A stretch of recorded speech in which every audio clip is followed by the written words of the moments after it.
चाहिए, थोड़ा सा उस पर प्रकाश डालिए, चल क्या रहा है बंगाल में? मैं बताता हूं नम्रता, 2 मिनट की सिर्फ सुनिए। अगर कल को कोई आपके मोहल्ले में, आपके गांव में कोई नेता उतरे गाड़ी से और कहे कि इस मोहल्ले वालों अपने अपने घरों की बहू बेटियों को सामने लाओ, मैं देखना चाहता हूं कि कौन सुंदर है, और जो सुंदर पसंद आए उसे मैं ले जाकर रेप करूंगा, कैसा लगेगा? अगर कोई किसी पार्टी का कार्यकर्ता आपके सोसाइटी में, आपके घर में, आपके मोहल्ले में जाकर कहे कि तुम्हारे यहां नई बहू आई है, सुना है कि बहुत सुंदर है, आज टीएमसी ऑफिस में भेज दो, रात भर रखेंगे और जब हमारा जी भरेगा तो उसे लौटा देंगे, कैसा लगेगा? यह कोई फिल्म का स्क्रिप्ट नहीं है, यह बंगाल के संदेशखाली में हुआ है।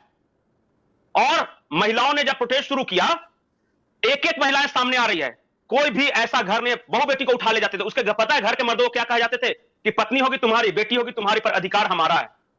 और सारे मोहम्मदन लोग, ये जो शेख शाहजहां है वो टीएमसी का विधायक है।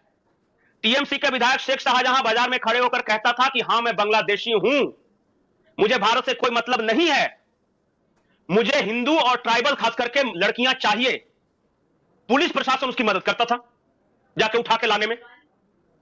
शाम होते ही वो किसी भी घर में घुस जाते थे। और मैं बताता हूं आपको, अगर किसी हिंदू या ट्राइबल महिला को टीएमसी में पोस्ट चाहिए तो क्या कहते थे पता है? कि साड़ी उतार कर दिखाओ, मैं देखूंगा, पसंद आएगा तब तुम्हें पोस्ट दूंगा। यह आरोप है वहां की महिलाओं के। वो बंगाली में चिल्ला रही थी, बाहर के लोगों को समझ में नहीं आया और कोई कवरेज नहीं हुआ उनका। यह वहां टेरर है, आतंक राज, और ये उस राज्य में हो रहा है जहां की मुख्यमंत्री एक महिला है, ममता बनर्जी। और सबसे बड़ी बात बिल्कुल, बंगाली में प्रोटेस्ट हुआ, चलिए हमें हिंदी वालों को समझ नहीं आया, ममता बनर्जी को भी समझ में नहीं आया, खुद महिला होने के बावजूद सब समझ में आया है, सब समझ में आ रहा है। बंगाल की हालात आज वही है जो लालू राज में बिहार के हालात हुए थे। हर जिले में टीएमसी का एक बड़ा गुंडा है, बड़ा गुंडा 10 नीचे वाले गुंडे को पकड़ता है और वो उनका राज चलाते हैं। पता है नम्रता, अगर आपको बंगाल में कोई मकान बनाना हो तो आप स्वयं नहीं बना सकते, आपको टीएमसी के दफ्तर में एक अर्जी लगानी होती है। टीएमसी के दफ्तर में बैठे गुंडे डिसाइड करते हैं कि कौन ईंट सप्लाई करेगा आपका, कौन सीमेंट देगा, कौन बालू देगा, कौन छड़ देगा, और वो एक ठेकेदार देते हैं, तब आपका मकान बनता है। उनके कहे के अनुसार किसी भी दूसरे व्यक्ति से आप नहीं खरीद सकते। वो टीएमसी के लोग होंगे जो बालू सप्लाई करेंगे, जो सीमेंट सप्लाई करेंगे, सब कुछ, छोटी छोटी बातें। हर तरह का यूनियन है वहां, रिक्शा से लेकर सब्जी बेचने वाले से लेकर सब कुछ। और हर यूनियन का पता है हेड कौन है? टीएमसी का कोई नेता। एक फरमान आता है कि कल इलेक्शन है, आप लोगों को नहीं जाना है वोट देने, वोट की पर्ची होती है, वो आप टीएमसी दफ्तर में जमा करें या जगह बता दिया जाता है वहां जाके जमा करें। और सीआरपीएफ कहां लगाएगा? बूथ के पास लगाइएगा ना, वो 100-200 मीटर पे बैठा रहेगा टेबल कुर्सी लगा के, और पर्ची जमा कीजिए, और नहीं जमा कीजिएगा तो बोलेगा कि सीआरपीएफ चली जाएगी कल, ये चुनाव खत्म होने के बाद, उसके बाद तुम्हारा क्या होगा? तुम दे दो वोट। और जिसने वोट देने की कोशिश की, जिंदा मारकर पेड़ पे लटका दिया गया चौराहे पे, ताकि बाकी लोग डरे।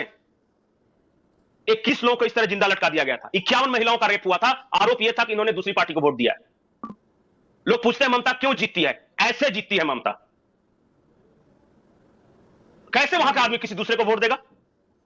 और जहां शेख शाहजहां जैसे लोग विधायक बने हुए हैं, जो कि ये कह के विधायक है कि मैं बांग्लादेशी हूं, और ममता बनर्जी संरक्षण देती है। पता है जहां यह घटना हुई, बशीरहाट में इलाका आता है, वहां की सांसद कौन है? हीरोइन जो जैन बन गई, कल वैलेंटाइंस डे में वीडियो बना रही थी। उसके इलाके में 2000 महिलाएं प्रोटेस्ट कर रही है कि उनके साथ रेप हुआ, घर में घुसकर बहु बेटियों को उठा लिया गया, और वो वैलेंटाइंस डे मना रही थी। ये हालत है बंगाल की। बाहर के लोगों को क्या मतलब है कि बंगाल कैसा चल रहा है? किसी के घर में, मैं एक क्षण के लिए आप सोचिए, किसी के घर में कोई नेता उसे बोलता है तुम्हारे घर में नई नई बहू आई है, तुम्हारी बेटी सुंदर है, मैं उठा के ले जाना चाहता हूं, रेप करना चाहता हूं, अब बाद में वापस छोड़ दूंगा, क्या कीजिएगा? लेकिन मजबूरी ऐसी, क्योंकि पुलिस भी उन्हीं के साथ है। एक और मैं बताता हूं जानकारी, जिस दिन इन महिलाओं ने प्रोटेस्ट किया ना, वहां के डीएम के ऑफिस के सामने ये जमा हुई, पारंपरिक हथियार, झाड़ू डंडा लेके, कि हमारे साथ गलत हुआ है, आप मामला दर्ज करो। उस रात को क्या हुआ पता है?